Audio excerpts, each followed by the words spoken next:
وعلى آله أجمعين أما بعد أرسله بالهدى ودين الحق ليظهره على الدين كله ولو كره المشركون اللهم صل على محمد وعلى آل محمد كما صليت على إبراهيم وعلى آل إبراهيم إنك حميد مجيد اللهم بارك على محمد وعلى آل محمد كما باركت على إبراهيم وعلى آل إبراهيم إنك حميد مجيد أما بعد ربنا هب لنا من أزواجنا وذرياتنا قرة أعين واجعلنا للمتقين إماما. സ്നേഹമുള്ള സഹോദരന്മാരെ, സഹോദരിമാരെ, വളരെ പ്രസക്തമായ ഒരു വിഷയത്തെ സംബന്ധിച്ച് ഒരല്പസമയം ചില ധാരണകൾ നമുക്ക് നൽകുക എന്ന ഒരു ഉദ്ദേശത്തോടു കൂടിയാണ് നിങ്ങളുടെ മുമ്പിൽ ഇങ്ങനെ ഒരു പ്ലാറ്റ്ഫോമിൽ നിൽക്കുന്നത്. അപ്പോ ഇതില് ഉമ്മമാരുള്ള ആളുകൾക്ക് ഒന്ന് മദേഴ്സ് ആണെങ്കിൽ എം ടൈപ്പ് ചെയ്യാൻ പറ്റും. എം എത്ര ആളുകളെങ്കിലും കണക്ക് കിട്ടാൻ. അതുപോലെ ഫാദേഴ്സ് ആദ്യം ഉമ്മമാർ എത്രയാണ്? M type. ഒന്ന് ഒരാളുകൾ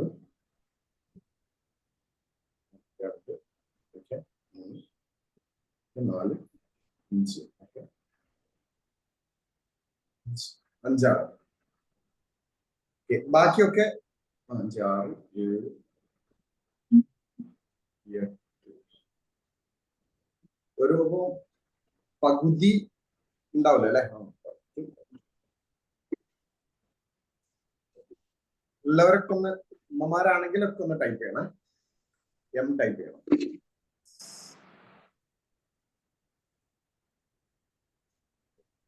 ഏകദേശം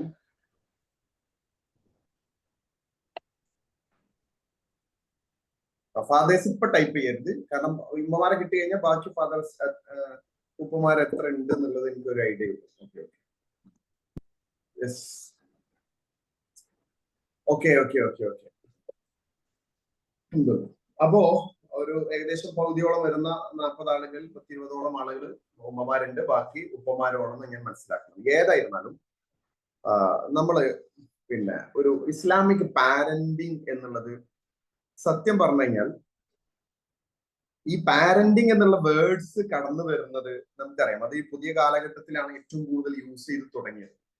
പാരന്റിങ് ശരിക്ക് എന്ന് തുടങ്ങിയെന്ന് ചോദിച്ചു കഴിഞ്ഞാൽ ആധുനിക ലോകത്ത് അല്ലെങ്കിൽ ഒരു ഇസ്ലാമികമല്ലാത്ത രൂപത്തിൽ പറയുകയാണെങ്കിൽ പാരന്റിങ് എന്നുള്ള വേർഡ്സ് കേട്ടു തുടങ്ങിയത് അല്ലെങ്കിൽ അത് ഉപയോഗിച്ചു തുടങ്ങിയത് 1960-70 കാലം മുതൽ ഒരു 90 വരെയുള്ള കാലഘട്ടത്തിൽ അമേരിക്കയിൽ വെസ്റ്റേൺ കൺട്രീസിൽ നടന്നിട്ടുള്ള ഒരു ലൈംഗിക വിപ്ലവം നടന്നു. അതിന്റെ ഫലമായി ആരുമായിട്ടും അവിടെ വിവാഹങ്ങൾക്കോ കുടുംബങ്ങൾക്കോ ഒന്നും പ്രസക്തി ഇല്ലാതെ കടന്നുപോയ കാലഘട്ടത്തിൽ പിന്നീട് എന്ത് സംഭവിച്ചു? അതിന്റെ ഫലമായി അത്തരം കുത്തഴിഞ്ഞ ലൈംഗിക ജീവിതത്തിന്റെ ഫലമായി ഉണ്ടായിട്ടുള്ള മക്കളെ എങ്ങനെ വളർത്തണം എന്നത് അവരൊരു പ്ലാൻ ചെയ്തു. അവരെ ബോർഡിങ്ങുകളിലും അതുപോലെ തന്നെ അങ്ങനെയുള്ള ചൈൽഡ് കെയർ യൂണിറ്റുകളിലൊക്കെ പറഞ്ഞയച്ചിട്ട് അവർക്ക് എല്ലാവിധ ഫെസിലിറ്റി കൊടുത്ത് വളർത്തി. അവർക്ക് പ്രത്യേക ഡോക്ടേഴ്സിനെ വെച്ചു. അവരുടെ ശാരീരികമായ കാര്യങ്ങൾ ചെക്കപ്പ് ചെയ്യാനുള്ള സൗകര്യങ്ങളും സംവിധാനങ്ങളും ഒക്കെ കൊടുത്തു. അങ്ങനെ ആ ഒരു തലമുറ 60-70കളിലുള്ള തലമുറ ഒരു 90 ആയപ്പോഴേക്കും ഒരു നാടിന്റെ പൗരന്മാരായിട്ട് രൂപപ്പെട്ടു. ആ ഒരു സമൂഹത്തിൽ നടന്ന ഒരു പഠനം നടന്നു. അതായത് ആ കുട്ടികൾ, അതായത് കുടുംബത്തിന്റെ വ്യവസ്ഥിതി ഇല്ലാതെ വളർന്ന ആ കുട്ടികൾ, മാതാപിതാക്കളുടെ സംരക്ഷണങ്ങളിൽ ഇല്ലാതെ വളർന്ന കുട്ടികൾ, അവര് സമൂഹത്തിന് ഉപകാരപ്പെടുന്ന ആളുകൾ, അവർ ഐക്യു ലെവലൊക്കെ അല്ലെങ്കിൽ ബുദ്ധിപരമായിട്ടൊക്കെ പല നിലക്കും ഓക്കെ ആയിരിക്കാം, പക്ഷെ വൈകാരികമായിട്ടൊരു സമൂഹത്തോട് ഒത്തു ജീവിക്കാൻ പറ്റാത്ത ആളുകളാണെന്ന്, അവർക്ക് അവരുടെ ഇമോഷനും വൈകാരികമായ അവസ്ഥകൾ കൺട്രോൾ ചെയ്യാനും ഒരു ഉപകാരപ്രദമായ രൂപത്തിൽ ഒരു സമൂഹത്തിന് വേണ്ടിയിട്ട് പ്രവർത്തിക്കാനും കഴിയാതെ ഒരു സെൽഫിഷോടുകൂടി ജീവിക്കുന്ന ഒരു തലമുറയെ അതിന്റെ പ്രത്യാഘാതങ്ങൾ അവർ അനുഭവിച്ചപ്പോ ഞാൻ ചുരുക്കി പറയുന്നത് അവിടെ വലിയ പഠനങ്ങൾ നടന്നു. കുടുംബത്തിന്റെ പ്രസക്തി എന്ത് എന്നുള്ളത് അവിടെ അവർ തിരിച്ചറിഞ്ഞു. അങ്ങനെയാണ് പാരന്റിങ് എന്നുള്ള ഒരു ശാസ്ത്ര ശാഖ തന്നെ അവർ പഠിച്ച് വലിയ പഠനങ്ങളൊക്കെ നടത്തിയിട്ട് 500 കണക്കിന് പുസ്തകങ്ങളൊക്കെ രചിച്ചിട്ട് ആ പുസ്തകങ്ങളിൽ നിന്നൊക്കെ അവർ സമൂഹത്തെ അതിന്റെ ഒരു സൈക്കോളജിയുടെ ഭാഗമായിട്ട് പാരന്റിങ് സൈക്കോളജി പഠിപ്പിക്കാൻ തുടങ്ങി. ഫാമിലി, കുടുംബത്തിന്റെ പ്രാധാന്യം പഠിപ്പിക്കാൻ തുടങ്ങി. കുടുംബം ഉണ്ടാകുമ്പോഴേ അതിൽ ആ കുടുംബത്തിലൂടെ വളർന്ന കുട്ടികൾക്ക് മാതാപിതാക്കളുടെ തന്നെ സംരക്ഷണത്തിലൂടെ വളർന്നെങ്കിൽ മാത്രമേ മക്കൾക്ക് അതിന്റെ ഗുണമുള്ളൂ എന്ന് അവർ തിരിച്ചറിയുന്നു. അതല്ലാതെ മക്കളെ വളർത്താൻ വേറെ ഏതെങ്കിലും കേന്ദ്രങ്ങളോ ഗാർഡിയൻസുകളോ ഇതൊന്നും ഉള്ളതുകൊണ്ട് കാര്യമില്ല. അത് അച്ഛനമ്മമാരായിരിക്കണം എന്ന തലത്തിലേക്ക് അവർ എത്തുകയൊക്കെ ചെയ്തു. അങ്ങനെയാണ് പാരന്റിങ് പഠനങ്ങൾ നടക്കുകയും പുതിയ ശാഖകളൊക്കെ രൂപപ്പെടുന്നത്. പക്ഷെ നമ്മൾ കേൾക്കുന്ന, അപ്പൊ അവര് അതിനെ കുറിച്ച് വലിയ പഠനങ്ങൾ നടത്തിയിട്ട് പാരന്റിങ് എന്ന് പറഞ്ഞു കഴിഞ്ഞാൽ സ്റ്റാർട്ട് ചെയ്യുന്നത് ഗർഭാവസ്ഥയിൽ വെച്ച് തുടങ്ങുന്നു പാരന്റിങ് എന്നുള്ളത് പറഞ്ഞു. എന്നിട്ട് അവിടെ കുട്ടിക്ക് കേട്ട് തുടങ്ങുന്ന സമയത്ത് പാരന്റിങ് ഗർഭാവസ്ഥയിൽ തന്നെ 24 ആഴ്ച ആകുമ്പോൾ കുട്ടി കേൾവി തുടങ്ങുന്നു. അപ്പൊ കുട്ടിയെ അമ്മ കേൾക്കുന്ന കുട്ടി കേൾക്കും. അപ്പൊ കുട്ടിക്ക് നല്ലത് കേൾപ്പിക്കണം എന്നൊക്കെ പറഞ്ഞിട്ടുള്ള പഠനങ്ങളും ശേഷമുള്ള കുട്ടിയുടെ ബർത്തിന് ശേഷം, ജനനത്തിന് ശേഷം കുട്ടിയുടെ ആ അവസ്ഥകളും ഇതൊക്കെ പഠിച്ച് ഓരോ ഭാഗങ്ങളിലൂടെ ചർച്ചകൾ പോകും. ഈ ചർച്ചകളിൽ നിന്നൊക്കെ ഉരുത്തിരിഞ്ഞിട്ടുള്ള ആ ചർച്ചകളിലുള്ള പുസ്തകങ്ങളെല്ലാം കൂടി ഞെക്കി പിഴിഞ്ഞ് എടുത്തു കഴിഞ്ഞാൽ അതിൽ നിന്ന് നമുക്ക് കിട്ടുന്ന ഒരു കാര്യം, അള്ളാഹുവിന്റെ റസൂൽ സല്ലല്ലാഹു അലൈഹി വസല്ലമയുടെ ഏതെങ്കിലും ഒരു കുട്ടിയെ വളർത്തേണ്ട ഒരു ഇസ്ലാമികമായ മര്യാദകൾ ഉൾക്കൊള്ളുന്ന ഒരു രക്ഷിതാവിന് ഓരോ രക്ഷിതാവും മനസ്സിലാക്കിയിരിക്കേണ്ട ഏതെങ്കിലും പറഞ്ഞൊരു ഹദീസ് ആയിരിക്കാം അവരാ പറഞ്ഞ 500 പേജിന്റെ മൊത്തം സാരം ഖുർആന്റെ വചനവും പ്രവാചകന്റെ ഒരു വചനവും ആയിരിക്കും അതിൽ നിന്ന് ഉരുതിരിഞ്ഞു വരിക. ഇവിടെ നമ്മൾ പാരന്റിങ് മനസ്സിലാക്കുന്നത് ആദം നബി അലൈഹി സ്വലാത്തു വസ്സലാം മുതൽ മക്കളായിട്ട് കുടുംബമായിട്ട് അള്ളാഹു മനുഷ്യനെ സൃഷ്ടിച്ചത് മുതൽ മക്കളെ വളർത്തുക എന്ന് പറയുന്നത്, മക്കൾ എന്ന് പറയുന്നത്, കുടുംബം എന്ന് പറയുന്നത് അതൊരു സമൂഹത്തിന്റെ നിലനിൽപ്പിന് ആവശ്യമാണെന്നും ജീവിതത്തിന്റെ ലക്ഷ്യവും കുടുംബ സംവിധാനവും മക്കൾക്ക് വേണ്ടിയിട്ടുള്ള പ്രാർത്ഥനയും പ്രതീക്ഷയും അത് ഈ ലോകം മാത്രമല്ല പരലോകബന്ധിതമായ കാര്യമാണ്. അതിനെന്ത് ചെയ്യണമെന്ന് കൃത്യമായ പ്ലാൻ ഇസ്ലാം ശരിക്കും വരച്ചു തന്നിട്ടുണ്ട്. ആ ഒരു പ്ലാനിങ്ങിലൂടെ അല്ലാതെ ആരൊക്കെ മക്കളുമായിട്ട് ഇടപഴകുന്നുണ്ട്, അത് ഇസ്ലാം പഠിപ്പിക്കുന്നതിന്റെ അപ്പുറത്തേക്ക് അവനവന്റെ ആ ഇസ്ലാമികമായ പാഠങ്ങൾ ഉൾക്കൊള്ളാതെ ആരൊക്കെ മക്കളെ പോറ്റുന്നുണ്ടോ അത് അവനവന്റെ ഇമോഷൻ വെച്ചിട്ടായിരിക്കും.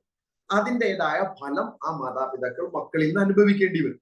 ഇവിടെ ഞാൻ ശരിക്കും പോയിന്റ് ഔട്ട് ചെയ്യുന്നത് എന്താണെന്ന് ചോദിച്ചു കഴിഞ്ഞാൽ, അല്ലാഹു സുബ്ഹാനഹു വ തആല വിശുദ്ധ ഖുർആനിലൂടെ പറഞ്ഞൊരു കാര്യമുണ്ട്, ഇന്നമൽ അംവാലു വൽ ഔലാദു ഫിത്ന. മക്കളും സന്താനങ്ങളും സമ്പത്തും സന്താനങ്ങളും ഒക്കെ ഫിത്നയാണ്, പരീക്ഷണമാണ്. അപ്പൊ സമ്പത്തും സന്താനങ്ങളും പരീക്ഷണമാണെന്ന് പറയുമ്പോൾ എന്താ പരീക്ഷണം? അപ്പൊ പറയും പരീക്ഷണം തന്നെയല്ലേ, നമ്മൾ വീട്ടിൽ പോയൊക്കെ കാണാൻ പറ്റുമല്ലോ പരീക്ഷണം എന്താന്നുള്ളത്. ആ പരീക്ഷണം എന്നുള്ളതിൽ ഒരു സംശയമില്ല. കാരണം എന്താ, ഒരു മകൻ ആ വഴിക്ക് പോകുന്നു, ഇങ്ങോട്ട് വിളിക്കുമ്പോ അങ്ങോട്ട് പോകുന്നു, വേറെ ഇതിലെ പോകുന്നു, ഇതൊക്കെ പാടെ കൺട്രോൾ ചെയ്യാൻ പറ്റും, ആകെ കച്ചറയാണ് വീട്ടിൽ, ഇത് പരീക്ഷണം തന്നെയല്ലേ എന്ന് പറയും. ശരിക്കും എന്താ പരീക്ഷണം? ഈ മക്കളെ പോറ്റി വളർത്തുക എന്ന് പറയുന്നത്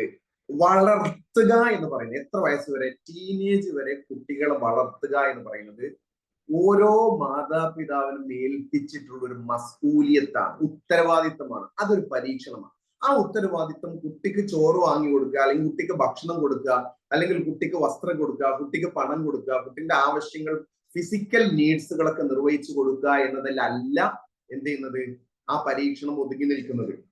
മറിച്ച് കുട്ടിയുടെ മാനസികാവസ്ഥകളെ മനസ്സിലാക്കിയിട്ട് കുട്ടി ഏറ്റവും നല്ല സ്വഭാവത്തിന്റെ ഉടമയായി പോറ്റി വളർത്തുക.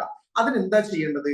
അതിന് ഒരു കുട്ടിക്ക് ഇസ്ലാമികമായ ഒരു സംസ്കാരം എന്ന് പറയുന്നത് കുട്ടിന്റെ മാനസിക തലത്തെ ഉദ്ധരിക്കാനും അല്ലെങ്കിൽ കുട്ടിയുടെ മൂല്യബോധങ്ങളെ ആ പ്രായത്തിൽ കൊടുക്കാനും പറ്റിയ രൂപത്തിൽ കുട്ടികൾക്ക് ഗൈഡൻസ് കൊടുക്കുക എന്നുള്ളതാണ്. ഞാനിപ്പോ ഇതുവരെ പറഞ്ഞ കാര്യങ്ങൾ മനസ്സിലായ ആൾക്കാരെ നോക്കിയടിക്കുന്നു. കാരണം ഞാൻ അങ്ങനെ പറഞ്ഞിട്ടുണ്ടാവുന്നത് ഓൺലൈനാണ്, അതുകൊണ്ട് പല നിലക്കും അശ്രദ്ധമായി നിങ്ങൾ കേൾക്കുന്നുണ്ടോ ഇല്ലെന്ന് എനിക്കറിയില്ല. അതുകൊണ്ടാണ് നിങ്ങൾക്ക് പറയുമ്പോൾ ഞാൻ പറഞ്ഞ കാര്യങ്ങൾ ഓക്കെ അല്ലേ, ഞാൻ ഇതുവരെ പറഞ്ഞ കാര്യങ്ങൾ മനസ്സിലായിട്ടുണ്ടല്ലോ, ഓക്കെ. അപ്പൊ അതുകൊണ്ട് എന്റെ പ്രിയപ്പെട്ട ഉമ്മമാരെ ഉപ്പമാരെ, മനുഷ്യന്റെ മക്കൾ, ലോകത്ത് ഏറ്റവും കൂടുതൽ ബാല്യമുള്ള ജീവി എന്ന് പറഞ്ഞു കഴിഞ്ഞാൽ ആരാണ്? മനുഷ്യ മക്കളാണ്. ബാല്യം മറ്റുള്ള ജന്തുക്കൾക്കൊക്കെ വളരെ കുറഞ്ഞ ബാല്യമേ ഉള്ളൂ. അത് ഏതുവരെ?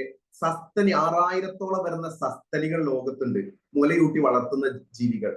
അവർ അവരുടെ മക്കളെ വളർത്തുന്നത് ഒരു പാല് കുടിക്കുന്ന സമയം മാത്രമേ ഉള്ളൂ. അവിടെ വളർത്തലില്ല, പഠിപ്പിച്ചു കൊടുക്കലില്ല. മറിച്ച് എന്തേ ഉള്ളൂ, ഓൾറെഡി അള്ള കൊടുത്ത പാഠവും ആ ബുദ്ധി ഒരു 60-70% ബുദ്ധി വളർച്ചയോട് കൂടിയാണ് പശുവും മാടും അതുപോലെ തന്നെ മുയലും ഇങ്ങനെയുള്ള ഈ പറയപ്പെട്ടതൊക്കെ ജനിക്കുന്നത്. അതിന്റെ ഫിത്രത്ത് അള്ള കൊടുത്തിട്ടുണ്ട്. റബ്ബുനല്ലദീ അഅതാ കുല്ല ശൈഇൻ ഖൽഖഹു സുമ്മ ഹദാ. വളരെ കൃത്യമാണ് കാര്യം. അതിനാരും പഠിപ്പിക്കേണ്ട. അത് ജനനം അവസാനം വരെ അതിന് വേണ്ട കാര്യങ്ങൾ അതിൽ സ്വയം നിക്ഷിപ്തമാണ്. അതിന്റെ നേച്ചർ ഉണ്ട്, ഓരോന്നിനും ഒരു നേച്ചർ ഉണ്ട്. അതുകൊണ്ട് ആ നേച്ചറിലാണ് എത്ര കാലം കഴിഞ്ഞാൽ അങ്ങനെ തന്നെ പോകുള്ളൂ.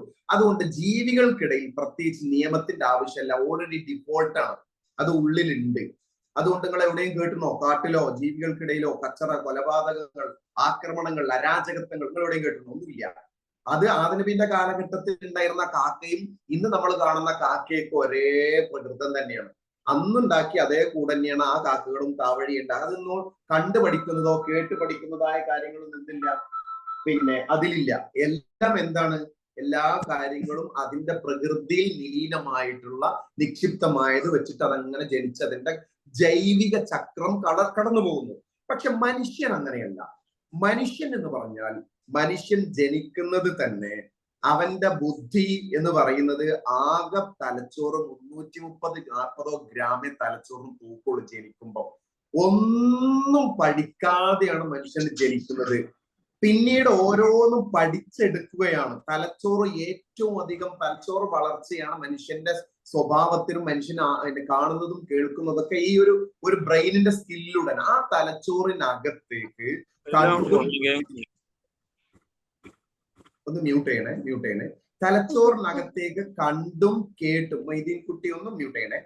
കണ്ടും കേട്ടും ഓരോന്ന് പഠിക്കുന്ന സമയമാണ് കുട്ടിയുടെ 12 വയസ്സ് വരെയുള്ള സമയം എന്ന് പറയുന്നത്, ടീനേജ് വരെയുള്ള സമയം. അവിടെയാണ് കുട്ടിനെ വളർത്തേണ്ടത്. ഈ വളർത്തണ സമയത്ത് മാതാപിതാക്കൾക്ക് വലിയ ഉത്തരവാദിത്തമുണ്ട്. നമ്മളിങ്ങനെ നമ്മളെ കുട്ടിനെ വളർത്താൻ നമുക്ക് കിട്ടിയ അത് കുട്ടിയുടെ മാനസികാവസ്ഥ പരിഗണിച്ചിട്ടാണ് കുട്ടിനെ പോറ്റേണ്ടത്. കുട്ടിയെ മനസ്സിലാക്കിയിട്ടാണ് കുട്ടിനെ പോറ്റേണ്ടത്. എങ്ങനെ കുട്ടിനെ മനസ്സിലാക്കണം? അത് വലിയ പഠനങ്ങളും വലിയ തീരൊന്നും വേണ്ട, ചില ബോധവൽക്കരണം നമുക്ക് കിട്ടിയാൽ മതി. അതെന്താന്ന് ചോദിച്ചു കഴിഞ്ഞാൽ അതിൽ ഏറ്റവും പ്രധാനമായിട്ട് നമ്മൾ മനസ്സിലാക്കേണ്ടത്, ഒന്ന്, ഈ കുട്ടിനെ ലെക്ചർ ചെയ്യുന്ന സമയത്ത് ഏതൊരു കുട്ടിയും ഇസ്ലാം പഠിപ്പിച്ചിട്ടുള്ള കാര്യം, ഒരു കുട്ടിന്റെ വളർച്ചയിൽ ഏറ്റവും വലിയ പങ്ക് വഹിക്കുന്നത് കുട്ടിയുടെ സ്വഭാവ വളർച്ചയിൽ, ക്യാരക്ടർ രൂപപ്പെടുത്തുന്നിടത്ത് ഏറ്റവും വലിയ പങ്ക് വഹിക്കുന്നത് ആ കുട്ടിയുടെ ഉമ്മയാണ്. അപ്പൊ എവിടുന്നാണ് പാരന്റിങ് തുടങ്ങുന്നത്? കല്യാണം കഴിക്കുന്നത് മുതൽ തുടങ്ങുന്നു. നല്ല ഉമ്മയാവണം, നല്ല ഉപ്പയുമാവണം. നല്ല ഉമ്മ നല്ല ഉപ്പ എന്ന് പറഞ്ഞാൽ എന്താ? ദീൻ ഉണ്ടാകുമ്പോഴുള്ള ഗുണം എന്താ? അവനവന്റെ സ്വഭാവത്തെ ദീൻ കൊണ്ട് കൺട്രോൾ ചെയ്യാൻ പറ്റും. അതാണ് ദീൻ എന്ന് പറഞ്ഞാൽ. 5 നേരം നിസ്കരിച്ച് എന്നുള്ളത് കൊണ്ട് സ്വഭാവം ഉണ്ടായിക്കോണമെന്നുണ്ടാവില്ല. ആ നമസ്കാരം സ്വഭാവത്തെ രൂപപ്പെടുത്താൻ പറ്റും നമസ്കാരം കൊണ്ട്. അതെങ്ങനെയാണ്? അത് അള്ളാഹുമായിട്ടുള്ള ആ ഒരു ബന്ധം സ്ഥാപിക്കുന്നതിലൂടെ അവനവന്റെ ഇമോഷൻസിനെ കൺട്രോൾ ചെയ്യാൻ ഒരു ഉമ്മാക്ക് ഉപ്പാക്കും പറ്റും. അതുകൊണ്ട് ദീനുള്ള ഉമ്മ, ആ ഉമ്മക്ക് ഒരു കുട്ടി ജനിച്ചു കഴിഞ്ഞാൽ ആ കുട്ടി ഗർഭത്തിലാവുന്ന സമയത്ത് തന്നെ കുട്ടിയുടെ സ്വഭാവം ഏറ്റവും ബെറ്റർ ആയിട്ട് മാറാനുള്ള വഴി ഉമ്മയിലൂടെ കിട്ടുന്നുണ്ടെന്ന്. എന്താ? 24ാമത്തെ ആഴ്ച മുതൽ കുട്ടി കേൾക്കുന്നുണ്ട്, ഉമ്മ കേൾക്കുന്നതൊക്കെ. ദീനുള്ള ഉമ്മയാണെങ്കിൽ ഉമ്മ നല്ലതേ കേൾക്കുള്ളൂ.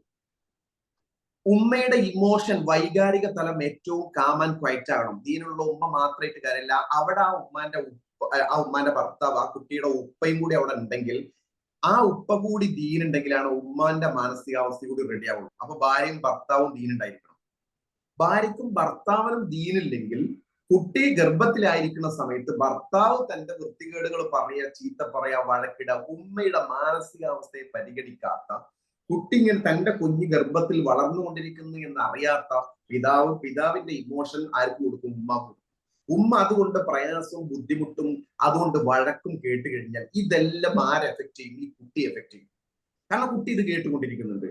പിന്നെ അത് മാത്രമല്ല, വീട്ടിനകത്ത് ഉപ്പാക്കോ ഉമ്മാക്കോ ഒന്നും ദീനില്ലെങ്കിൽ വീട്ടിനകത്ത് ഈ കുട്ടി ഗർഭിണിയായിരിക്കുന്ന സമയത്ത് എല്ലാ റോക്ക് മ്യൂസിക്കും തോന്നിയാസങ്ങളും അതും ഇതും സിനിമയും നായാട്ടും ഫോണും ഇതൊക്കെ ഉപയോഗിച്ചിട്ട് എന്തൊക്കെ ഉമ്മയുടെ മാനസിക തലത്തിലൂടെ കടന്നു പോകുന്നു, അതെല്ലാം കുട്ടിയുടെ ജീനിലെ അല്ലെങ്കിൽ കുട്ടിയുടെ ബ്രെയിനിലേക്ക് അത് കണക്ഷൻ ഉണ്ട്. കാരണം കുട്ടിക്ക് 24ാമത്തെ ആഴ്ച മുതൽ കേട്ട് തുടങ്ങുന്നുണ്ട്. പിന്നെ ജനിച്ചു കഴിഞ്ഞതിന് ശേഷവും ഉമ്മയുടെ സ്റ്റേബിൾ ആയിട്ടുള്ള മൈൻഡ്, ഉമ്മയുടെ കൺട്രോളിങ്, ഉമ്മയുടെ മാനസികാവസ്ഥ അത് കുട്ടിയെ ബാധിക്കുന്നുണ്ട്. ഉമ്മയുടെ ശരീരത്തിലെ നല്ല ഹോർമോണുകളുടെ സംക്രമണങ്ങൾ അത് കുട്ടിയിലേക്ക് മുലപ്പാലിലൂടെ എത്തുന്നുണ്ട്. അത് മാത്രമല്ല, ഇസ്ലാമിക പാരന്റിങ് എന്ന് പറയുമ്പോൾ ഇസ്ലാം പഠിപ്പിച്ചതുപോലെയുള്ള നല്ല ഇസ്ലാം എന്ന് പറഞ്ഞു കഴിഞ്ഞാൽ റസൂലിനെ കുറിച്ച് പറഞ്ഞത് സ്വഭാവമാണ് ഇസ്ലാമിന്റെ ഏറ്റവും ബെറ്റർ. നമ്മുടെ ഏറ്റവും നല്ല സ്വഭാവത്തിന്റെ അതിന്റെ കസ്റ്റമർ, ആ സ്വഭാവം കിട്ടേണ്ട ആളുകൾ ആരാ? നമ്മുടെ മക്കളാണ്. ഇത് ഈ ഒരു കുട്ടി ജനിച്ചു കഴിഞ്ഞാൽ, ഗർഭത്തിലായിരിക്കുമ്പോൾ ഇങ്ങനെയൊക്കെ പോകുന്നത് അത് ശ്രദ്ധിക്കേണ്ട കാര്യം. ഈ പ്രസവിച്ചു കഴിഞ്ഞാൽ ഈ കുട്ടിയോടുള്ള പെരുമാറ്റത്തിൽ ഒരു കുട്ടി ജനിക്കുന്നത് രണ്ട് ദാഹങ്ങളുമായിട്ടാണ്. Recognition ഹങ്കറും touching ഹങ്കറും. അംഗീകരിക്കാനും പരിഗണിക്കാനുമുള്ള കുട്ടിയുടെ അങ്ങേയറ്റത്തെ ദാഹത്തോടു കൂടിയ ഓരോ കുട്ടിയും ജനിക്കുന്നത്. ഇതൊക്കെ വിശദമായി പറയേണ്ടത് ഞാൻ ജസ്റ്റ് ഇങ്ങനെ പറഞ്ഞു പോവാം. പിന്നെ ഉള്ളത് കുട്ടിയുടെ ജനനത്തിന് അതിനുശേഷം കുട്ടിയുടെ കൂടെയുള്ളത് ടച്ചിങ് ആണ്. കുട്ടിക്ക് നല്ല സ്പർശനം ഉമ്മയിൽ നിന്ന് കിട്ടിയിരിക്കണം. ഇത് രണ്ടും, സ്പർശനം കുറെ കഴിയുമ്പോൾ താരതമ്യേന കുറച്ചൊക്കെ കുറഞ്ഞാലും അത്ര പ്രശ്നമില്ലെങ്കിലും അംഗീകാരത്തിന്റെ തോത് കൂടി കൂടി കൂടി കൂടി വരും. ഒരു കുട്ടി ഉണ്ടായി കഴിഞ്ഞാൽ റബ്ബന ഹബലനാ മിൻ അസ്വാജിനാ വ ദുർരിയാതിനാ ഖുറത അയുൻ നമ്മൾ പ്രാർത്ഥിക്കും. കൺകുളിർമ കുട്ടികൾ സ്വാഭാവികമായും കുല്ലു മൗലൂദിൻ യൂലദു അലൽ ഫിത്ര, എല്ലാ കുട്ടികളും ശുദ്ധ പ്രകൃതിയിലാണ് ജനിക്കുന്നത്. ഈ ശുദ്ധ പ്രകൃതിയിൽ ജനിക്കുന്ന കുട്ടിയെ അവരുടെ മാതാപിതാക്കളാണ് ജൂതൻ ക്രിസ്ത്യാനികളും മജൂസികളും ആക്കുന്നത് അല്ലാഹുവിന്റെ റസൂൽ പറഞ്ഞു. ആ ശുദ്ധ പ്രകൃതിക്ക് കോട്ടം തട്ടുന്ന കമ്മ്യൂണിക്കേഷൻ, ബോധങ്ങൾ, മൂല്യങ്ങൾ, സംസാരങ്ങൾ, ഇത് ഉമ്മയുടെ ഉള്ളിൽ എന്താ ഉള്ളത് അത് കുട്ടിയിലേക്ക് എത്തും. നമ്മുടെ അകത്തുള്ളതാണ് നമ്മുടെ സംസാരമായി പുറത്തു വരിക. അകത്തുള്ളത് പുറത്തേക്ക് വരുത്തിക്കുന്ന ഏറ്റവും പ്രധാനം എന്താണെന്ന് ചോദിച്ചാൽ നമ്മുടെ ഇമോഷനുകളാണ്. ഒരു ദിവസം ഒരു ഉമ്മ ഒരു ഉപ്പ, അതുകൊണ്ടാണ് ഉമ്മക്കാണ് ഒരു വലിയ കമ്മ്യൂണിക്കേഷൻ കുട്ടിയോട് ഏറ്റവും കൂടുതൽ ഉമ്മയാണ് നടത്തുന്നത്. ഉപ്പ പുറത്തായിരിക്കും. അതുകൊണ്ടാണ് റസൂൽ സല്ലല്ലാഹു അലൈഹി വസല്ലം പറഞ്ഞത് തന്റെ മാതാവിനോടാണ് ഒരു കുട്ടിക്ക് ഏറ്റവും അധികം ഉത്തരവാദിത്തമുള്ളത്. ഉമ്മുക്ക. കാരണം ആ ഉമ്മ അത്രയും സഫർ ചെയ്യുന്നുണ്ട്. ഈ കുട്ടിയുടെ സ്വഭാവം രൂപപ്പെടുത്തുന്നിടത്ത് കുട്ടിയിൽ നിന്നുണ്ടാകുന്ന വ്യത്യസ്ത വൈകാരിക തലങ്ങളെ മനസ്സിലാക്കി നല്ല ക്ഷമ ഉണ്ടെങ്കിലേ നന്നായിട്ട് കുട്ടിനെ സ്വഭാവം രൂപപ്പെടുത്താൻ പറ്റുള്ളൂ. ക്ഷമയില്ലാത്ത ഒരാൾക്ക് അവരവരുടെ ഉള്ളിലുള്ള അക്ഷമയും അതിന്റെ വൈകാരികമായ ഏറ്റവും പ്രശ്നം ദേഷ്യം. ഈ ദേഷ്യവും അതുപോലെ തന്നെ നമ്മളുടേതായ ഈഗോയും ഇതൊക്കെ കുട്ടിയിലേക്ക് അടിച്ചേൽപ്പിച്ചുകൊണ്ടേയിരിക്കും. ആദ്യമൊന്നും തിരക്കിടുണ്ടാവില്ല. അപ്പൊ ഇതൊരു ചില്ലറ കാര്യമല്ല. ക്ഷമിക്കുക, അതുപോലെ തന്നെ ദേഷ്യം കൺട്രോൾ ചെയ്യുക എന്ന് പറയുന്നത് ഏറ്റവും പ്രധാനപ്പെട്ട കാര്യമാണ്. അത് മാത്രമല്ല, ഞാൻ നേരത്തെ പറഞ്ഞ പോലെ കുട്ടിക്ക്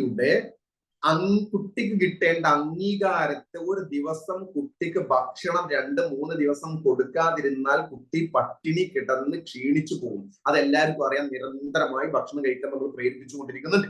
പക്ഷേ അതേപോലെ കുട്ടിയുടെ മാനസിക വളർച്ചയ്ക്ക് കൊടുക്കേണ്ട ഭക്ഷണമാണ് കുട്ടിയിലേക്ക് നല്ല കമ്മ്യൂണിക്കേഷൻ കൊടുക്കുക, കുട്ടിയെ അഭിനന്ദിക്കുക, പ്രോത്സാഹിപ്പിക്കുക, നല്ല നല്ല മോഡലിംഗ് കുട്ടിക്ക് കൊടുക്കുക. കാരണം ജനിച്ച് 6 മാസം ആവുന്നതോടുകൂടി കുട്ടിയുടെ കാഴ്ച കളർഫുൾ ആയി തുടങ്ങും. അത് കഴിഞ്ഞിട്ട് അതിന്റെ മുമ്പേ ഈ 6 മാസത്തിന്റെ ഗ്യാപ്പിൽ കുട്ടിയുടെ കേൾവിയുടെ മൂർച്ച ഗർഭത്തിൽ നിന്ന് തുടങ്ങി ശേഷം അത് ഏറ്റവും ശക്തമായിട്ട് നിലനിൽക്കും. പിന്നെ കുട്ടിയുടെ ടച്ചിങ് വളരും. കുട്ടിയുടെ സെൻസ്, സ്മെല്ല്, ഇതൊക്കെ പതിയെ ഓരോന്ന് ഡെവലപ്പ് ചെയ്യുന്ന സ്റ്റേജ്. ഇതാണ് കുട്ടിയുടെ 6 മാസം കഴിഞ്ഞ പിന്നെ 3 വയസ്സ് വരെ. ഈ 3 വയസ്സിനിടയിൽ ഈ കുട്ടിയോട് ഈ ഉമ്മയുടെ ഇന്ററാക്ഷൻ, ഉമ്മയുടെ കമ്മ്യൂണിക്കേഷൻ, അത് കഴിഞ്ഞിട്ട് ആ വീട്ടിനകത്തുള്ള ആൾക്കാരുടെ കമ്മ്യൂണിക്കേഷൻ, ഉപ്പയുടെ കമ്മ്യൂണിക്കേഷൻ, 3 കഴിഞ്ഞ അടുത്ത 6-7 വയസ്സ്. ആ 7 വയസ്സിനിടയിൽ കുട്ടി കാണുകയും കേൾക്കുകയും ചെയ്യുന്നത് എന്താണോ അതിന്റെയൊക്കെ ആകത്തുകയുള്ള പ്രതിഫലനമാണ് കുട്ടിയുടെ കൗമാരത്തിലെത്തുമ്പോഴേക്കും, ഏറ്റവും ചുരുങ്ങിയത് ഒരു 6-7 വയസ്സാകുമ്പോഴേക്കും കുട്ടിയിൽ നിന്ന് നമ്മൾ കണ്ടു തുടങ്ങുന്നത്. ആരെയും കുറ്റം പറയണ്ട. ഒന്ന് നമ്മളാണ്, ഒന്ന് വാപ്പയായിരിക്കാം, അല്ലെങ്കിൽ പ്രധാനമായിട്ട് ഉമ്മയായിരിക്കാം, അല്ലെങ്കിൽ വീട്ടിലുള്ള ബ്രദേഴ്സ് മറ്റുള്ള ആളുകളായിരിക്കാം, അല്ലെങ്കിൽ കുട്ടി കൂടുതൽ എവിടെയാണോ ഇടപെട്ട് തുടങ്ങുന്നത് വീട്ടിൽ നിന്നാണ് ആദ്യം, വേറെ ആരായിട്ട് കണക്ഷൻ ഇല്ല. പിന്നെ പിന്നെ ഓരോരുത്തരായിട്ട് ഇങ്ങനെ കണക്ഷൻ തുടങ്ങണം.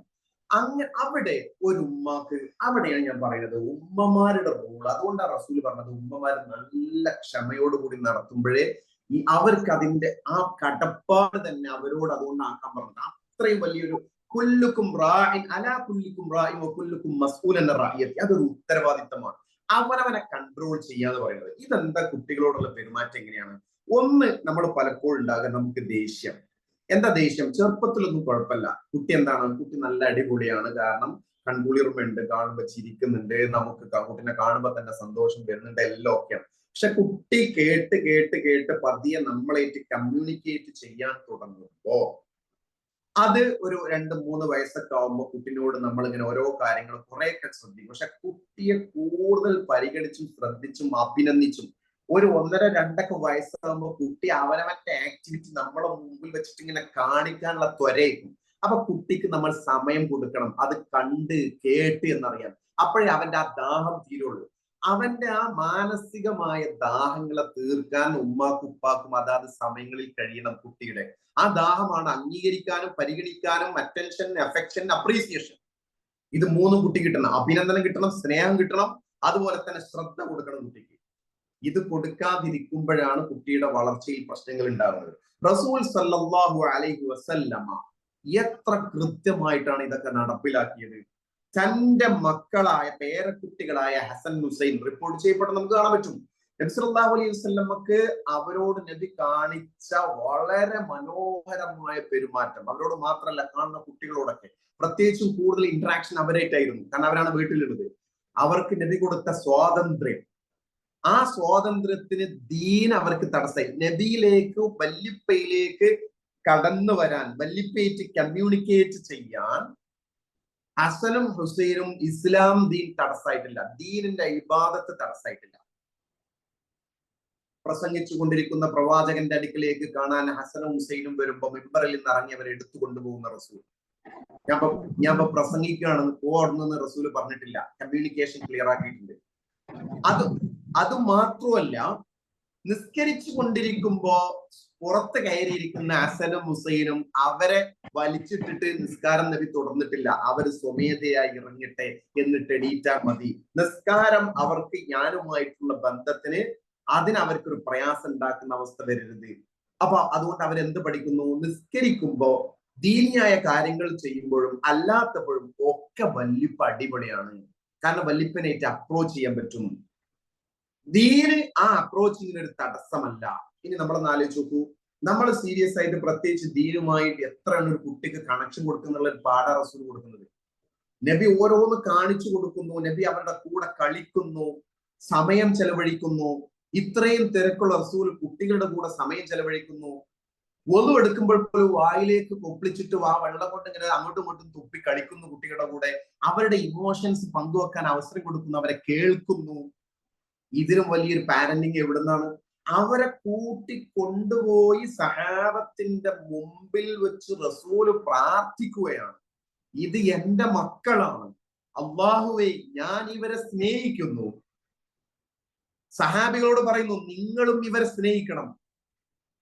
അല്ലാഹുവേ ഇവർക്ക് നീ ബർക്കത്ത് നൽകണമേ, അനുഗ്രഹം നൽകണമേ, അവരെ ചേർത്ത് പിടിക്കണം. അതിനേക്കാൾ വലിയൊരു അംഗീകാരം, അപ്രീസിയേഷനും ആളുകളുടെ മുമ്പിൽ വെച്ച് ആ സ്നേഹം എടുത്തു പറയുന്ന റസൂൽ. ആ റസൂൽ സല്ലല്ലാഹു അലൈഹി വസല്ലമ തന്നെ സ്നേഹം ഉത്തരവാദിത്തമാണ്, സ്നേഹം കൊടുക്കേണ്ടത്. പക്ഷേ സ്നേഹം ഒരിക്കലും കുട്ടിയെ വളർത്തുന്നതിൽ തിന്മ തടയുന്നതിന് തടസ്സമാവരുത്. കുട്ടിക്കൊരു സന്ദേശം കൊടുക്കുക, പാടില്ലാത്തതാണ് എന്ന സന്ദേശം കൊടുക്കുന്നതിന് സ്നേഹം തടസ്സമാവരുത്. അതേതാ? റഹ്മത്തുണ്ട്, കുട്ടികൾക്ക് കൊടുക്കണം. മവദ്ദത്തുണ്ട്, റഅഫത്ത്, ഇതൊക്കെ കുട്ടികൾ കൊടുക്കണം. റഹ്മത്ത് എന്ന് പറഞ്ഞാൽ എന്താണ്? റഹ്മത്ത് എന്ന് പറഞ്ഞാൽ കുട്ടിയുടെ ഫ്യൂച്ചറിനെ നോക്കിയിട്ടാണ് ഓരോ കാര്യങ്ങൾ കുട്ടിക്ക് വകവെച്ചു കൊടുക്കേണ്ടത്. കുട്ടിയുടെ ഭാവിക്കും കുട്ടിയുടെ പരലോകത്തിനും എതിരാകുമ്പോ അവിടെ റഹ്മത്ത് പ്രയോഗിക്കും. കാരണം എന്താ? അത് കുട്ടിക്ക് തടയേണ്ടി വരും ചിലത്. അതുകൊണ്ടാണ് മുട്ടുകുത്തി പോകുന്ന കുട്ടി ബൈത്തുൽ മാലിലെ ഈത്തപ്പഴം ഇട്ട് വായിലേക്ക് ഇട്ടപ്പോ നബി സല്ലല്ലാഹു അലൈഹി വസല്ലം എന്താ പറഞ്ഞത്? വേറൊരു ഈത്തപ്പഴം പകരം കൊണ്ടുവച്ചോളൂ, കുട്ടിയല്ലോ കഴിച്ച് പോയിക്കോട്ടെ എന്ന് പറഞ്ഞില്ല. കുട്ടിക്കൊരു സന്ദേശം കൊടുത്തു, അത് പാടില്ല മോനെ, കഹ് കഹ്. വായിൽ വിരലിട്ട് കുട്ടി അത് പ്രയാസമൊന്നും നോക്കിയില്ല, ബുദ്ധിമുട്ട് നോക്കിയില്ല, വലിച്ചു പുറത്തിട്ടു. അവിടെ ഒരു മെസ്സേജ് ആയിരുന്നു. ലവ് ആൻഡ് ലിമിറ്റ് സിങ്ക്രണൈസ് ചെയ്യുന്നു. അതായത് സ്നേഹവും അതുപോലെ തന്നെ ലിമിറ്റേഷനും. എന്താണ് ലിമിറ്റ് ചെയ്യേണ്ടത്? അത് പാരന്റ്സിന് ബോധ്യം ഉണ്ടായിരിക്കണം. കുട്ടിക്ക് എന്തൊക്കെ പാടുണ്ട്, പാടില്ല, ഇത് ഗൈഡ് ചെയ്യാനാണ്.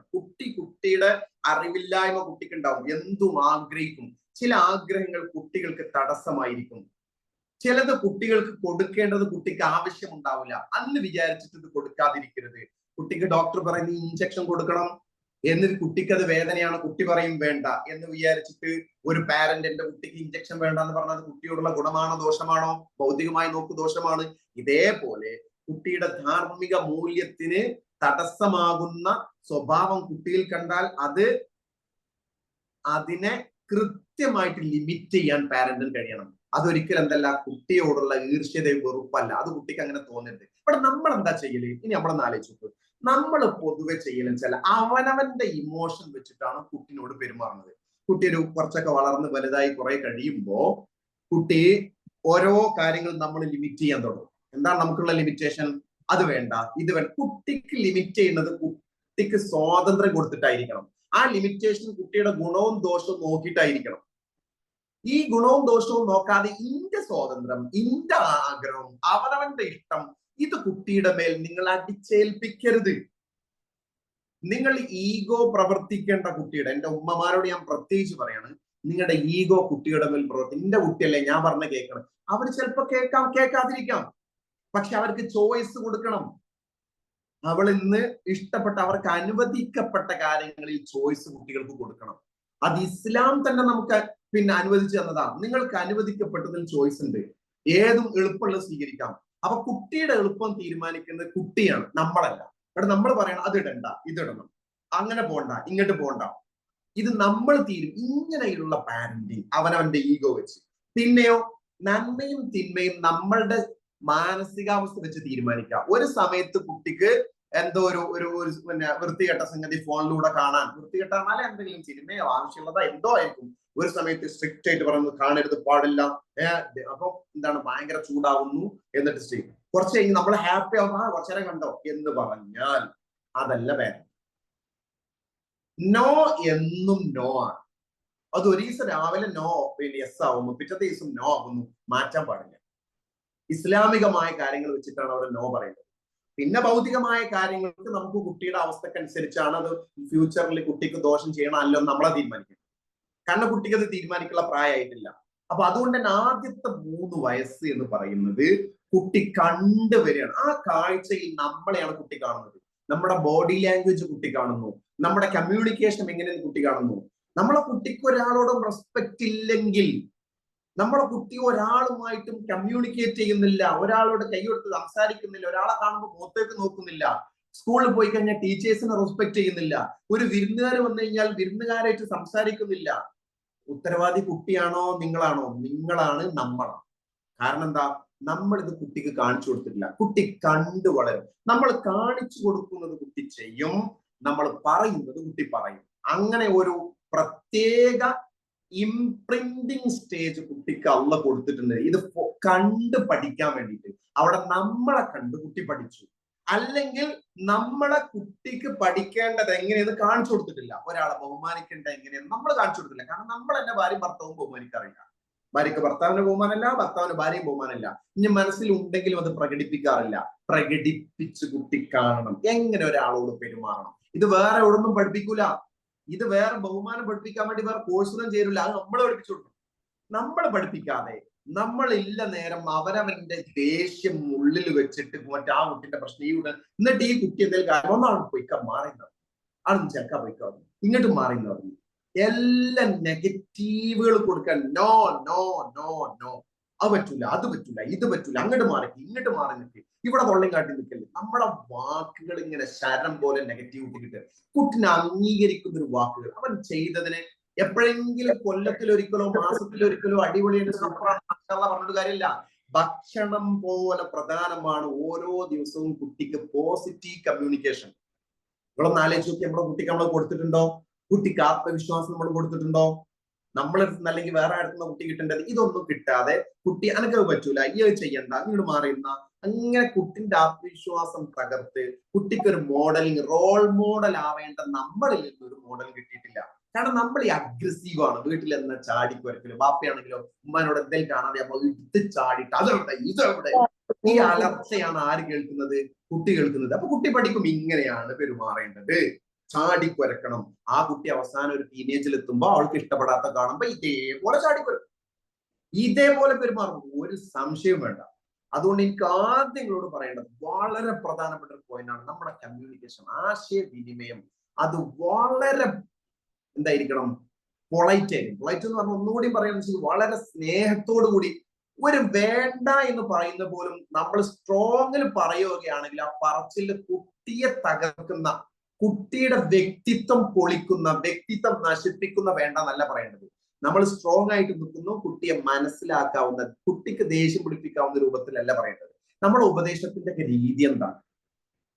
നമ്മൾ ഒരു കുട്ടിന്റെ വ്യക്തിത്വം അടിച്ചു തകർത്തിട്ടാ ഉപദേശിക്കുക. ലോകത്ത് എവിടെയെങ്കിലും അങ്ങനെ ഒരു ഉപദേശം ആരെങ്കിലും സ്വീകരിക്കും? ആരും സ്വീകരിക്കൂല. തന്റെ മകനെ ലുഖ്മാൻ അലൈഹിസ്സലാം ഉപദേശിക്കുന്ന രീതിയുണ്ട് ഖുർആനിൽ. എത്ര മനോഹരമാണത്! യാ ബുനയ്യ, യാ ബുനയ്യ, കുഞ്ഞുമോനെ, കുഞ്ഞുമോനെ. ഇബ്രാഹിം നബി മകനെ ഉപദേശിക്കുന്നുണ്ട്. എത്ര മനോഹരമാണ് ഖുർആനിൽ. റസൂല് കുട്ടികൾ വിളിക്കുന്നുണ്ട്. സാന്ദർഭികമായ ഉപദേശങ്ങൾ. നമ്മൾ എന്നിട്ട് എന്താ ഇതെല്ലാം വീട്ടിൽ നിന്ന് കൊടുത്തിട്ട് 6-7 വയസ്സൊന്നും മദ്രസ് പോയിട്ട് ഉസ്താനോട് പറയാ കുട്ടിക്ക് പരലോകം പറഞ്ഞെടുത്ത് നന്നാക്കി എടുക്കേണ്ടി ഇതൊന്ന് പൊറാട്ട ഉണ്ടാക്കാം. ഇത് കുട്ടിക്ക് മദ്രസിൽ എന്തിനാ പറഞ്ഞേക്കണമെന്നോ? നമ്മളെടുത്തുനിന്ന് തികയാത്ത രൂപത്തിലുള്ള ദീനി നോളജുകൾ കിട്ടണം. ആ സമയം എന്ന് പറഞ്ഞാൽ തലച്ചോറിനകത്ത് ഒരുപാട് ഞരമ്പുകൾ, ഈ ഞരമ്പുകൾക്കിടയിൽ ഓരോ സിനാപ്സുകൾ ഉണ്ട്. ഈ സിനാപ്സുകളിലേക്ക് മൂല്യബോധങ്ങൾ കിട്ടണം. അത് അള്ളാന്റെ ബോധം കൃത്യമായി കിട്ടുമ്പോൾ അത് അവിടെ കിടക്കും. അത് അൺകോൺഷ്യസ് മൈൻഡിൽ ഉണ്ടാവും. അത് വെച്ചിട്ട് ആ കുട്ടി പിന്നെ സ്വഭാവത്തെ ജഡ്ജ് ചെയ്യുക, അത് ശരിയാണോ ഇത് തെറ്റാണോ തുറവുപെടുത്തുക. അതുകൊണ്ട് ചെറുപ്പത്തിൽ മദ്രസ പറഞ്ഞേക്കേണ്ട ഒരു ഭാഗം. പിന്നെ അതിന്റെ മോഡലിംഗ് വീട്ടിൽ നിന്ന് കിട്ടണം. സ്കൂളിൽ നിന്നും അല്ല മദ്രസയിൽ നിന്നും കുട്ടി പഠിക്കുന്നത് നുണ പറയാൻ പാടില്ല എങ്കിൽ, സ്വഭാവം നന്നായിട്ട് പെരുമാറാനാണെങ്കിൽ, റസൂൽ സല്ലല്ലാഹു അലൈഹി വസല്ലം ഏറ്റവും നല്ല സ്വഭാവമായിരുന്നു. നബിയുടെ സ്വഭാവം അത്രയും മനോഹരമായത് കൊണ്ടാണ് ആളുകൾ റസൂലിന്റെ വാക്ക് കേൾക്കാൻ പൂവിലേക്ക് പൂമ്പാറ്റകൾ വരുന്നത് പോലെ നബിയുടെ അരികിലേക്ക് ആളുകൾ ഓടിക്കൂടിയത്.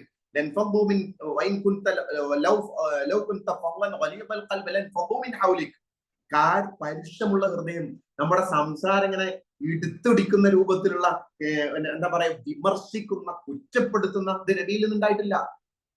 അതാവാത്തത് കൊണ്ടാണ്, സ്നേഹത്തോടു കൂടിയുള്ള സംസാരം ആയതുകൊണ്ടാണ് ആളുകൾ നബിയിലേക്ക് ആകർഷിക്കപ്പെട്ടത്. അവിടെയാണ് നബി പറഞ്ഞത് ആളുകൾ കേൾക്കാൻ തയ്യാറായത്. നമ്മൾ പറയുന്നത് കുട്ടികൾ കേൾക്കാൻ തയ്യാറാവണമെങ്കിൽ നമ്മുടെ വാക്കുകൾ, നമ്മുടെ ഹൃദയം പരുഷമാവരുത്. ഹൃദയം പരിശുദ്ധമാവുന്നത് എങ്ങനെയാണ്? നമ്മുടെ ഈഗോ പിശാച് വർക്ക് ചെയ്യിപ്പിക്കും. എന്താ ഞാൻ പറഞ്ഞ കേൾക്കാത്തത്? കുട്ടികളാണ്, തെറ്റുകൾ സംഭവിച്ചേക്കാം, ചിലതൊക്കെ നമ്മൾ ഒഴിവാക്കേണ്ടി വരും. പക്ഷെ കുട്ടികളോട് മാന്യമായി പെരുമാറുക, നല്ല രൂപത്തിൽ. അവർക്ക് ദേഷ്യം വരുമ്പോൾ ഉപദേശിക്കാൻ നിൽക്കണ്ട. അവരുടെ ദേഷ്യം കാമാൻ ക്വയറ്റാവുന്ന സമയത്ത് നമുക്ക് മാന്യമായി ഉപദേശിക്കാം. ഇനി അതുമല്ല, ഉപദേശങ്ങൾ സാന്ദർഭികമായി ഉപയോഗപ്പെടുത്താം. സന്ദർഭം നോക്കിയിട്ട് കുട്ടിയെ ഉപദേശിക്കാം. നബി സല്ലല്ലാഹു അലൈഹി വസല്ലം അങ്ങനെയാണ് ചെയ്തത്. യാ ഗുലാം സമ്മില്ല വഖുൽ ബിയമീനിക വഖുൽ മിമ്മാ യലീക, പിന്നെ വഖുൽ ബിയമീനിക വഖുൽ മിമ്മാ യലീക, നീ നിന്റെ ഭാഗത്തു നിന്ന് കഴിക്കൂ, വലത് കൈ കൊണ്ട് കഴിക്കൂ, ബിസ്മി ചൊല്ലൂ. സന്ദർഭം നോക്കി ഉപദേശിച്ചു. അതായിരുന്നു റസൂലിന്റെ ഉപദേശങ്ങൾ. ഇങ്ങനെ സന്ദർഭങ്ങൾ, ദീനിയായ കാര്യങ്ങൾ, സാന്ദർഭികമായ അവസ്ഥകൾ ഉപയോഗപ്പെടുത്തുക.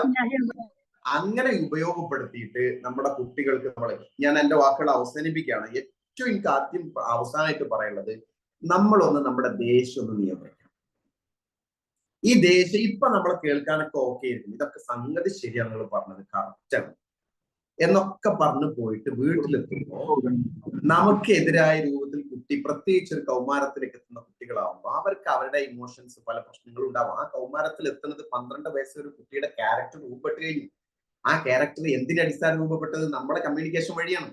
അതിന്റെ ഗുണവും ദോഷമൊക്കെ കുട്ടിയിലുണ്ടാവും. നമ്മൾ മാത്രമല്ല, ഉമ്മണ്ട് പ്രധാനമായിട്ട് ഉപ്പ, പിന്നെ പുറത്തേക്ക് ബാക്കിയുള്ള അയൽവാസികൾ ഉണ്ടാവും, സ്കൂൾ ഉണ്ടാവും, ഒക്കെ ഉണ്ടാവും, ടീച്ചേഴ്സ് ഒക്കെ പങ്കാണ്. അപ്പൊ അങ്ങനെയുള്ള ആ കുട്ടിയോട് നമ്മൾ പെരുമാറുമ്പോൾ കുട്ടിയുടെ മാനസികാവസ്ഥ പരിഗണിച്ചിട്ട് നമ്മുടെ മുഖഭാവം കുട്ടിക്ക് കൊടുക്കുന്നത് ഒരു ഇരുണ്ട, ഒരു കടിച്ചു കാറുന്ന രൂപം. നമ്മൾ ഒരു ദിവസം നേരം വെളുത്ത് വൈകുന്നേരമാകുമ്പോൾ കുട്ടിക്ക് നമ്മൾ കൊടുക്കുന്ന വാക്കുകൾ കുട്ടിക്ക് ആശ്വാസമുള്ളതാണോ അതോ അനാശ്വാസ്യമായതും, കുട്ടിയെ അടിച്ചിരുത്തുന്നതും, കയർക്കുന്നതും, മാറി നിൽക്കാം, ഇങ്ങോട്ട് ഇങ്ങോട്ട് ഒരു കാര്യം ചെയ്താൽ കുറ്റപ്പെടുത്തി, ഇതെന്താ ഇങ്ങനെ, എന്നെ കൊണ്ടൊന്നും പഠിക്കാനും പറ്റില്ല, ഇത് നമ്മള് അല്ലെങ്കിൽ ഒന്നും മിണ്ടൂല, ഒരു പരിഗണനയും കൊടുക്കൂല, ഒന്നുമില്ല, അങ്ങനെ പാരന്റിങ് ഉണ്ടാവും. എന്തെങ്കിലും കാട്ടിക്കോട്ടെ, അത് പറ്റുമോ, അതും പറ്റൂല. അല്ലെങ്കിൽ ഓവർ സ്ട്രിക്റ്റ്, ഒന്നിനും ഇസ്ലാം എന്ന് പറഞ്ഞു കഴിഞ്ഞാൽ കുട്ടി കാണും ഇസ്ലാം എന്ന് പറഞ്ഞാൽ ഇമ്മയാണ്. കാരണം എന്താണ്, ഒന്നും സമ്മതിക്കാത്തൊരു ഭീകര രൂപം. അനുവദിക്കപ്പെട്ടത് ഇസ്ലാം കൊടുത്തിട്ടുള്ള സ്വാതന്ത്ര്യം കുട്ടികൾക്ക് നമ്മൾ വകവെച്ച് കൊടുക്കേണ്ടി വരും. ഇസ്ലാം കൊടുത്തത്, ഇസ്ലാം അനുവദിക്കപ്പെടാത്തത്, ഇസ്ലാം വിലക്കിയത് വളരെ കുറച്ചേ ഉള്ളൂ. ഇസ്ലാം അനുവദിച്ച ഒരുപാട് കാര്യങ്ങൾ, ആ അനുവദിച്ചതിലേക്ക് ഫോക്കസ് ചെയ്യും. അപ്പം കുട്ടികൾക്ക് ആശ്വാസം. പിന്നെ അതുമല്ല, ദീന് കുട്ടികൾക്ക് ഇഷ്ടത്തോടുകൂടി കുട്ടി കാണട്ടെ. 7 വയസ്സ് വരെ കുട്ടി കാണണം. 3 അല്ലെ 1, 2 ആദ്യത്തെ 3 വയസ്സ് കുട്ടി നമ്മൾ ചെയ്യണൊക്കെ കണ്ടിട്ട് അതേപോലെ ചെയ്യും. എന്താ പിന്നെ കണ്ടിന്യൂ ചെയ്യാത്തത്? നമ്മുടെ വാക്കിന്റെ പ്രശ്നം തന്നെ. 7 വയസ്സ് വരെ കുട്ടി ഇത് ആവർത്തിച്ചു കൊണ്ടിരിക്കുന്നുണ്ട്. 7 വയസ്സായിട്ട് നിസ്കരിച്ചിട്ടില്ലെങ്കിലാണ് കുട്ടിനെ അടിക്കാൻ പറയുന്നത്, അല്ല പിന്നെ കുട്ടിക്ക് കാണിച്ചു കൊടുക്കാൻ പറയുന്നത്, പറഞ്ഞു കൊടുക്കാൻ പറയുന്നത്. പറച്ചില് 3 കൊല്ലം പറയുന്നു, 3 കൊല്ലം പറഞ്ഞിട്ടും, പറയേണ്ട സ്മൂത്ത് ആയിട്ട് പറഞ്ഞിട്ടും എന്നിട്ടും അനുസരിക്കാത്ത കുട്ടിയാണ് ഒരു കാര്യത്തിന് അടിക്കേണ്ടതുള്ളൂ. നമ്മൾ അടിയൊക്കെ എപ്പോ തുടങ്ങി? എന്നോ തുടങ്ങി. അടി, പിച്ചലും, കുത്തലും, ചവിട്ടലും, മാറിക്കലും. ഇതൊക്കെ നിങ്ങളിപ്പോ ഇങ്ങനെ ആലോചിക്കുമ്പോൾ ഒരു ദിവസങ്ങൾ ഇങ്ങനെ നോട്ട് ചെയ്ത് നോക്കി, എത്ര കമ്മ്യൂണിക്കേഷൻ കുട്ടിക്ക് നെഗറ്റീവ് കൊടുത്തു, ആവശ്യമില്ലാത്ത എത്ര കൊടുത്തു, ഒന്ന് ആലോചിച്ച് നോക്കൂ. അതിന് ആദ്യം വേണ്ടത് കൊടുക്കാനുള്ള കാരണം ഒന്ന് ശൈത്താനാണ്. കാരണം ശൈത്താൻ നമുക്ക് ദേഷ്യം ഉണ്ടാകും. ദേഷ്യം ഉണ്ടാകാൻ കാരണം എന്തായിരിക്കും? ഒന്നുകിൽ ഭർത്താവുമായിട്ടുള്ള ബന്ധത്തിലായിരിക്കും. അതുകൊണ്ടാണ് നല്ല ഭർത്താവും നല്ല ബന്ധങ്ങളും വീട്ടിനകത്ത് ഉണ്ടാവണം. അതില്ലെങ്കിൽ അവിടെ ആദ്യം ഭർത്താവിനെ തമ്മിൽ തെറ്റിക്കാന്ന് ശൈത്താൻ നോക്കുക, ഭർത്താവും ഭാര്യയും തമ്മിൽ. അത് തെറ്റിച്ചു കഴിഞ്ഞാൽ മക്കൾ തമ്മിൽ തെറ്റും, മക്കൾ തമ്മിൽ തെറ്റിയാൽ കുടുംബം തെറ്റും, കുടുംബം തെറ്റി കഴിഞ്ഞാൽ ദീനില്ലാതെ ആയിപ്പോ, പിന്നെ സമാധാനമല്ല, ആകെയുള്ള സമാധാനം കുടുംബമാണ്, അതില്ലാതെ ആയിപ്പോ. അപ്പൊ അത് നല്ലോണം ശ്രദ്ധിക്കാം. ആദ്യം പ്രാക്ടീസ് ചെയ്യേണ്ടത് how to manage our anger, നമ്മളുടെ ദേഷ്യത്തെ. അതിന് ഇസ്ലാം പഠിപ്പിച്ച മാർഗം. അതെന്താ മാർഗം? അവിടെയാണ് ഇസ്ലാമിക് പാരന്റിങ്ങിന്റെ ഗുണം. വേറെ എന്ത് എക്സസൈസ് ബാക്കിയുള്ളവർ പറഞ്ഞാൽ അതിനൊക്കെ ഒരു ലിമിറ്റേഷൻ ഉണ്ട്. ഇസ്ലാം പഠിപ്പിച്ചത് ഈ ദേഷ്യം എന്ന് പറയുന്നത് പിശാചുമായി ബന്ധപ്പെട്ടത്. അതുകൊണ്ട് തന്നെ അഊദു ബില്ലാഹി മിനശ് ശൈത്വാനിർ റജീം. ഈ പിശാചിൽ നിന്നാണ് നമ്മുടെ ഇമോഷനെയാണ് പിശാച് ട്രിഗർ ചെയ്യുന്നത്. അപ്പൊ അതുകൊണ്ട് തന്നെ അവിടെ റസൂൽ സല്ലല്ലാഹു അലൈഹി വസല്ലം പഠിപ്പിച്ചു, ദേഷ്യം വരെ wudu എടുക്കാൻ പറഞ്ഞു, കൺട്രോൾ ചെയ്യാൻ പറഞ്ഞു. ലാ തഖ്ദം, ആ ദേഷ്യത്തെ നിയന്ത്രിക്കാൻ പഠിക്കുക. അത് നിയന്ത്രിച്ചു കഴിയുമ്പോൾ തന്നെ ഒരുപാട് പ്രശ്നങ്ങൾക്ക് ആശ്വാസമാവും. പിന്നെ ദിക്റുകൾ, ദ്വാകൾ, രാവിലത്തെ ദിക്റ്, വൈകുന്നേരത്തെ ദിക്റ്, ദിവസം വീട്ടില് ഒരു പേജെങ്കിലും ചുരുങ്ങിയത് സൂറത്തുൽ ബഖറ നമ്മളും മക്കളും ഓതുക. ഒരാളും ഓതാത്തൊരു ദിവസം വീട്ടിൽ ബഖറ ഓതാത്തൊരു ദിവസം ഉണ്ടാവാതിരിക്കുക. എന്നാൽ തന്നെ ശൈത്താൻ അവിടെ ഉണ്ടാവില്ല. നല്ല സ്മൂത്ത് കമ്മ്യൂണിക്കേഷൻ ഉണ്ടാവും. അപ്പൊ തന്നെ ബന്ധങ്ങൾ കുറെ റെഡിയാവും. പ്രത്യേകിച്ച് ഇന്നത്തെ കാലഘട്ടത്തിലെ മക്കൾ എന്ന് പറഞ്ഞു കഴിഞ്ഞാൽ ഒരുപാട് മാനസികമായിട്ടുള്ള ശൈഥില്യങ്ങൾ, ഒരു കോൺസെൻട്രേഷൻ കിട്ടാത്ത മക്കളാണ്. കാരണം ഈ ഫോണുമായിട്ട് ബന്ധപ്പെട്ടതാണ്.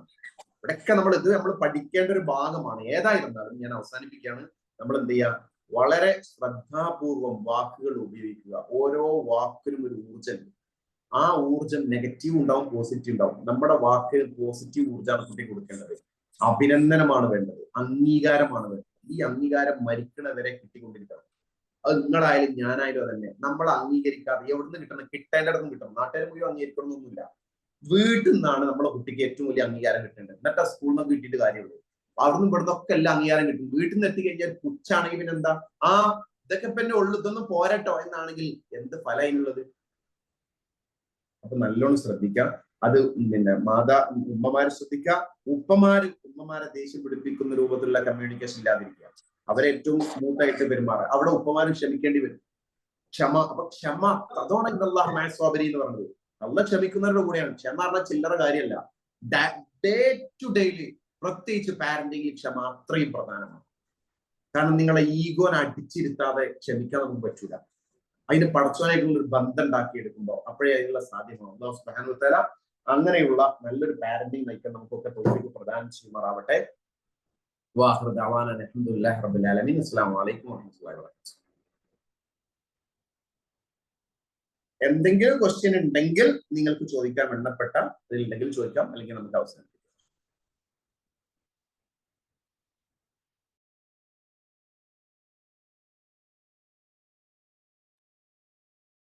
وعليكم السلام ورحمة الله وبركاته. جزاكم الله خير الجزاء. بارك الله فيكم. ഇവിടെ നമ്മൾ ഉസ്താദ് പറഞ്ഞ പോലെ ആർക്കെങ്കിലും എന്തെങ്കിലും ചോദ്യങ്ങൾ ഉണ്ടെങ്കിൽ മെസ്സേജ് ആയിട്ടോ അല്ലെങ്കിൽ ഹാൻഡ് റൈസ് ചെയ്താൽ ഇൻഷാ അല്ലാഹ് അവർക്ക് ചോദിക്കാവുന്നതാണ്.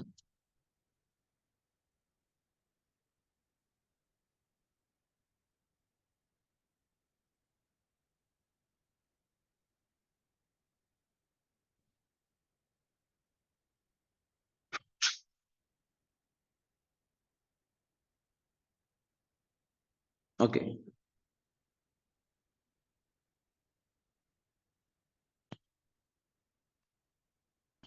പ്രത്യേകിച്ച് ചോദ്യങ്ങളൊന്നും ഇല്ലാന്ന് തോന്നുന്നു.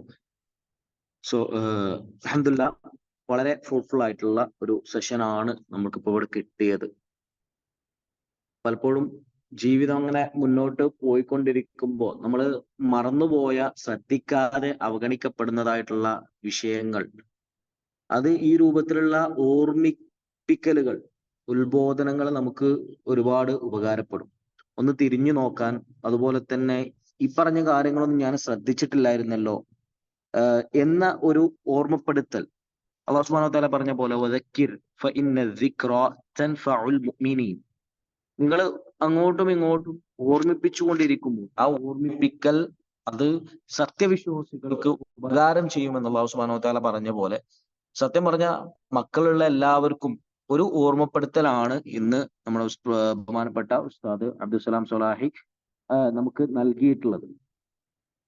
ഇതുപോലെയാണ് ഓരോ വിഷയത്തിലും ഇസ്ലാമികമായിട്ടുള്ള ഉത്ബോധനങ്ങൾ, നമ്മുടെ ജീവിതത്തിലെ താളക്രമങ്ങൾ മാറിത്തുടങ്ങുന്നിടത്ത് അവിടെ നിന്ന് തിരിഞ്ഞു നടക്കാൻ നമുക്ക് ഉത്തേജനം നൽകുന്ന കാര്യങ്ങളാണ്. അല്ലാഹു സുബ്ഹാനഹു വ തആല നമ്മിൽ ഏൽപ്പിക്കപ്പെട്ട നമ്മുടെ മക്കൾ എന്ന വലിയ അമാനത്ത് അത് പൂർത്തീകരിക്കാൻ അല്ലാഹു സുബ്ഹാനഹു വ തആല നമ്മെ ഏൽപ്പിച്ച രൂപത്തിൽ കുല്ലു മൗലൂദിൻ യൂലദു അലൽ ഫിത്ര, ആ ഫിത്രത്തോടു കൂടി അതിനെ നിലനിർത്താൻ, നമ്മൾ പുതിയതായിട്ട് കൊടുക്കാനല്ല പറഞ്ഞു, ആ ഫിത്രത്ത് നിലനിർത്താൻ ആവശ്യമായ കാര്യങ്ങളാണ് ഒരു പാരന്റ് എന്നുള്ള നിലക്ക് നമ്മൾ കൊടുക്കേണ്ടത്. അപ്പൊ ആ വിഷയത്തിൽ വളരെ ഗൗരവത്തോടു കൂടി ഒരു അമാനത്തായി അതിനെ സ്വീകരിച്ചുകൊണ്ട് മുന്നോട്ട് കൊണ്ടുപോകുവാൻ, അതിലുപരി നമ്മൾ മരണപ്പെട്ട് ഖബറിൽ പോയി കിടക്കുന്ന സമയത്ത് നമുക്ക് ഉപകാരപ്പെടുന്ന പ്രാർത്ഥനകളായി, സൽക്കർമ്മങ്ങളായി, അവരിൽ നിന്ന് നമുക്കൊരു പ്രകാശം ലഭിക്കുന്ന രൂപത്തിൽ സ്വാലിഹായ മക്കളായി നമ്മുടെ മക്കളെ വളർത്തുവാനും അല്ലാഹു സുബ്ഹാനഹു വ തആല നമുക്ക് ഏവർക്കും തൗഫീഖ് നൽകി അനുഗ്രഹിക്കുമാറാകട്ടെ എന്ന് പ്രാർത്ഥിച്ചുകൊണ്ട് ഈ ഒരു പരിപാടിയിൽ നമുക്ക് വേണ്ടി സംസാരിച്ച ഉസ്താദ് അബ്ദുസ്സലാം സ്വലാഹി, അതുപോലെ തന്നെ ഇതിൽ പങ്കെടുത്ത എല്ലാവർക്കും, അതുപോലെ നമ്മുടെ കൂടെ സ്വാഗതം ആശംസിച്ചുകൊണ്ട് സംസാരിച്ച നാസിഫ് മുസ്തഫ, എല്ലാവർക്കും ഒറ്റവാക്കിൽ നന്ദി രേഖപ്പെടുത്തിക്കൊണ്ട് ഈ ഒരു സെഷൻ ഇവിടെ അവസാനിച്ചതായി അറിയിക്കുന്നു. ബാറക്കല്ലാഹു ഫീക്കും വജസാകുമുല്ലാഹു ഖൈറൽ ജസാ. അസ്സലാമു അലൈക്കും വറഹ്മത്തുള്ളാഹി വബറകാതുഹു. സുബ്ഹാനകല്ലാഹുമ്മ വബിഹംദിക അഷ്ഹദു അൻ ലാ ഇലാഹ ഇല്ലാ അൻത അസ്തഗ്ഫിറുക വഅതൂബു ഇലൈക്.